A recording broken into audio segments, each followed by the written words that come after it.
Yeah, this new moon too is actually a very fortuitous one. There's a lot of Jupiter energy tied to it, and it is a new moon that's worth taking the risk on, I guess I should say. Yeah. Okay. All right, I'm gonna go. New moon taking the risk on. Oh, it's been a long time. We shouldn't have left you without a dope beat to step to. Is a song that came in last time I was on YouTube sharing a video for channeling. This isn't necessarily a channeling as much as it is me needing to share some updates that I think will be really beneficial for some people who connect to me and my energy or just happen to find this video. I've been recording so much information on this old iPhone that I was going to upload to YouTube, but it's so old that it doesn't have the newest update on it in order for me to even upload to YouTube. So I just kind of have to summate everything that's happened in the last 7 days. Actually, the last month, really, but it'll be fast because I've pretty much sat with it, written about it, journaled it, put it on my Patreon, talked to my friends. Well, my one friend, I didn't really talk to my family about it, but I got confronted about it with family members. But I read a different book than this. I put a bunch of pictures of it on my Patreon. It's Autistic Burnout was the book that I read, but I've been reading this. I have officially been living out of the car for about a month. I'm at a friend's house right now, cat sitting. Thank goodness for this. I'm really grateful for this because it's getting really hot. But I knew I had been burnt out for a really long time. And if you see older videos that I've posted on here, I've had videos where I'm like, is it depression? Is it fibromyalgia? Is it just chronic fatigue? And I finally figured it out. And it was only from after living just a month out of the car, because I'm so constantly exposed to the outer environment, like I'm out in the world at all times. I've been brought back into an awareness of how sensitive my system is, how sensitive my energy is to sights, sounds, light, texture, basically all the senses, really. Except, smell, not so much anyway. So, I don't think I'm just autistic. I think I have AUDHD. My mother has ADHD. I'm pretty sure my sister, my grandma, my aunt, pretty much every family member. But I, in the last month, have been more exposed to the outer world. So I've been wearing sunglasses more when I go out. I usually never wear sunglasses. I bought a pair of headphones that plugged into my phone because I don't like wireless Bluetooth.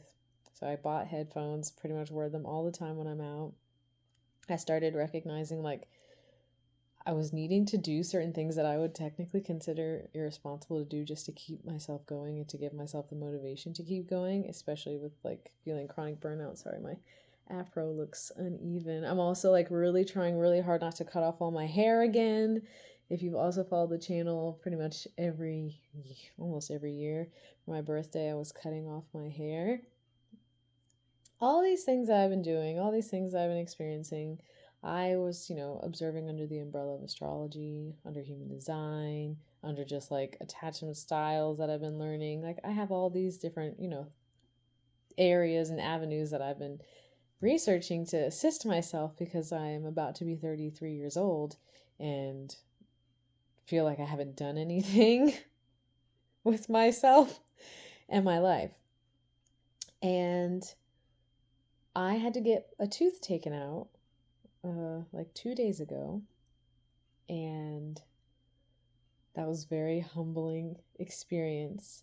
And to see the extremity of how bad my tooth was compared to how good all my other teeth are really highlighted to me how long I will allow myself to be in pain or allow myself to ignore my body and ignore its signals and just wait until the very last second until it's so bad that I literally have an infection in my tooth that they're telling me is about to reach into the jawbone and can go into your brain. And I was taking in all these things that were happening, and kind of putting them under the umbrella of like, oh, I just got out of my Saturn return, things are just, difficult. And then I just got guided to this section in the Barnes & Noble. I read the Autistic Burnout book, and I had already known that like I was somewhere on the spectrum. I didn't recognize that the burnout I was experiencing was specific to the neurodivergent experience, especially with masking, people pleasing. Pretty much those are like the main two that really stood out to me a lot, and then not taking in a way to advocate for myself or support myself with my sensory needs and experiences, and basically how everything domino effects from that. So I read the entire book in like 2 hours, and I've already like watched so many videos, and I've even had a video on here about being autistic, but I've never really like, leaned into it. I've never made I'm not making it my personality. I've shared I shared it in my iPhone video that I won't be able to share, but I believe that a lot of people who are neurodivergent are just star seeds, but it's just a different terminology for a different perception. But I haven't leaned into that label, but also it makes more sense that I haven't always fully resonated with just being autistic, because I also really resonate with the ADHD stuff. And my friend was the one who was telling me, have you ever thought maybe you could also be ADHD? Because I think you could. Because I asked him, I was like, do you think? No, there's no way. But then I started doing all this research on AuDHD, and I was like, oh my gosh, I think that I have that. So I say all of this to say I am now one tooth less in my adult mouth, and I can't tell you how difficult it has been to process that, but I understand a little bit more now that I understand. It's not like I'm having difficulty accepting that I am autistic and probably ADHD.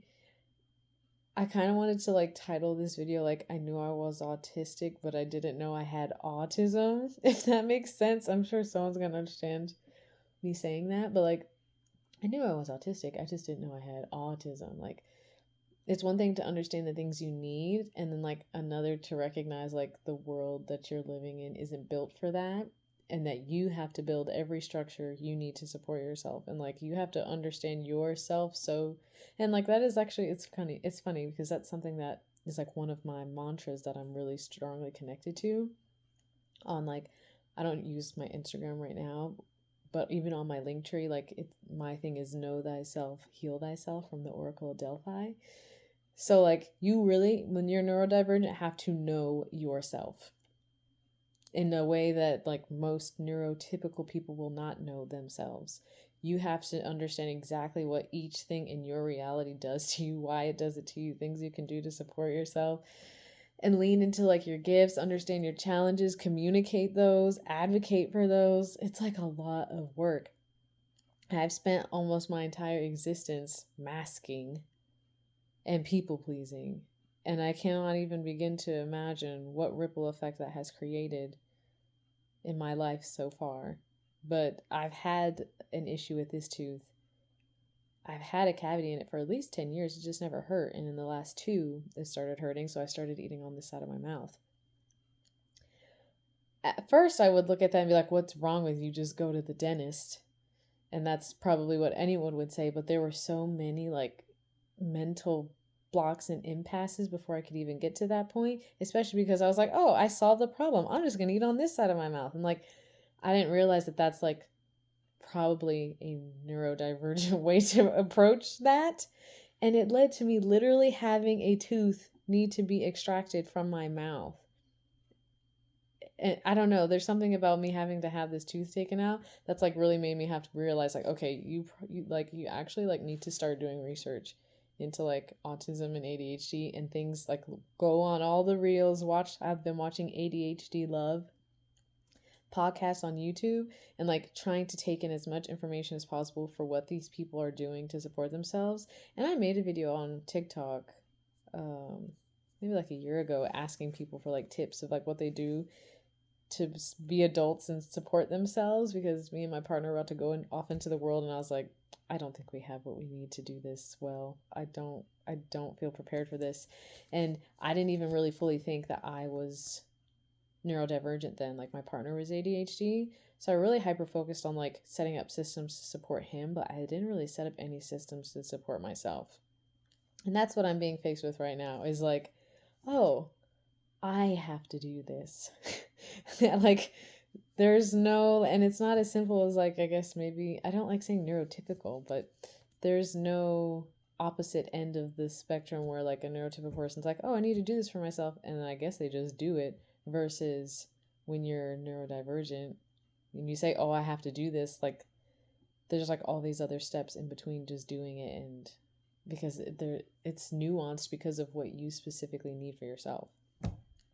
So it took 1 month living out of the car to kind of remember a lot of the things about myself.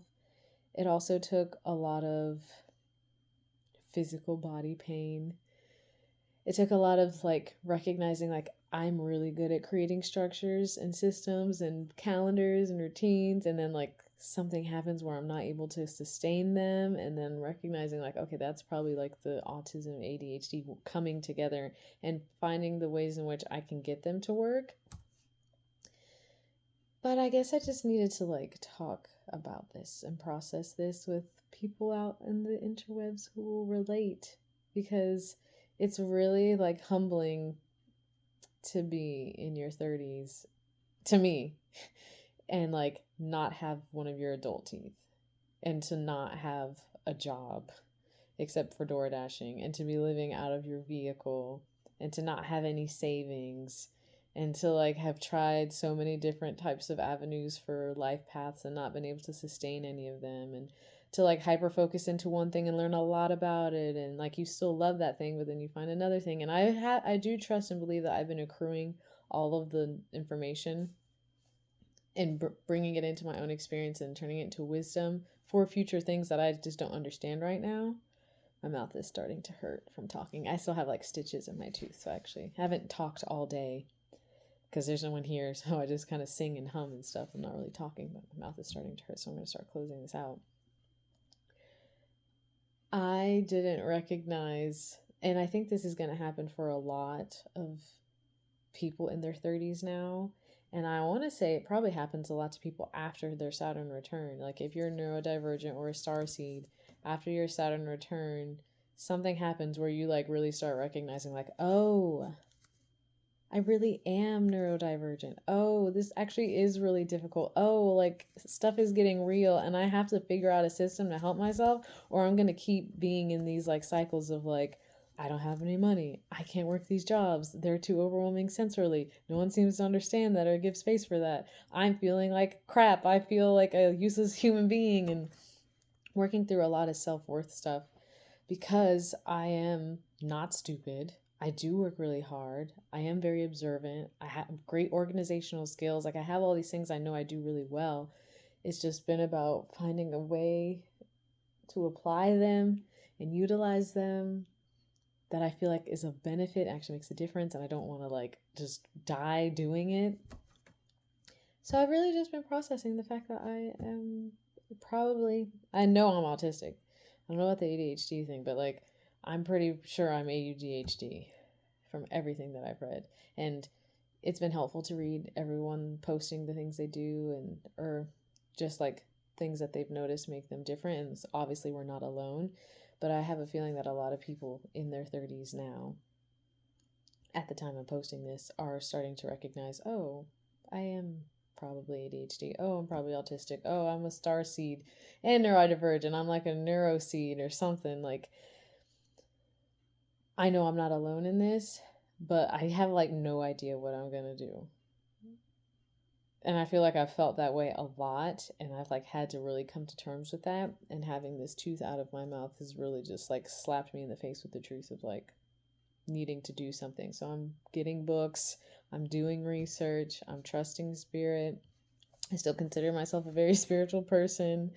I still, have trust and faith in the journey, but I've been really trying to ignore the neuro spicy part of myself, and it is like definitely a part of myself.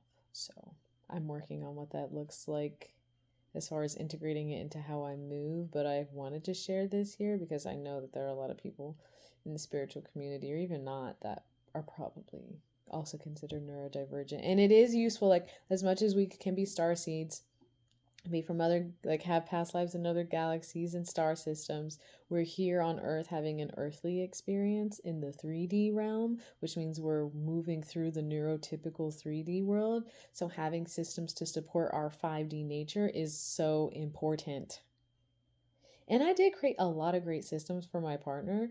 I wasn't able to fully streamline any of them because we weren't living in our own environment, but I know for a fact if I had my own home and could really build it from scratch, from the ground up, I would create a home that would have, like, everything would be made to support me and to help me be successful. I just haven't gotten there yet. So that's all I'm processing right now, is that I am neurodivergent, and it has finally reared its head, literally reared its head onto my tooth and presented me in my early mid 30s that things are starting to change. And so if you're in your 30s too and you don't have a job, you don't have any friends, maybe your family members don't necessarily understand it, you're struggling with work, you're struggling with purpose, you're struggling with energy, you're struggling with chronic burnout and fatigue like I've been, then you're not alone.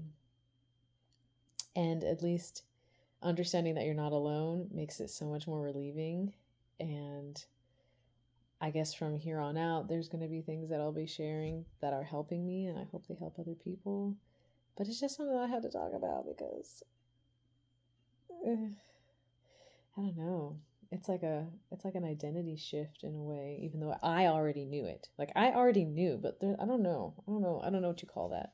To know that you already experience things completely differently than others, and then to, like, have to start accepting that in your outer reality, I think is what it is. I knew it in me. Now it's being reflected out here for others to see. So anyway, I just needed to share that really quick because it will affect what I share on here. Thank you if you've been supporting me and following me and resonated with me. There's probably also some neurospiciness in you as well. Please check out the Autistic Burnout book. I don't know who it's by, but it's at Barnes & Noble. Self-care for autistic people. Please just go to, like, any bookstore and go to the neurodivergent section if you like reading. Go to ADHD Love on YouTube if you need to visually see them. They also have a podcast. And yeah, until next time, for me and my toothless self, I'm wishing you peace and wishing you love.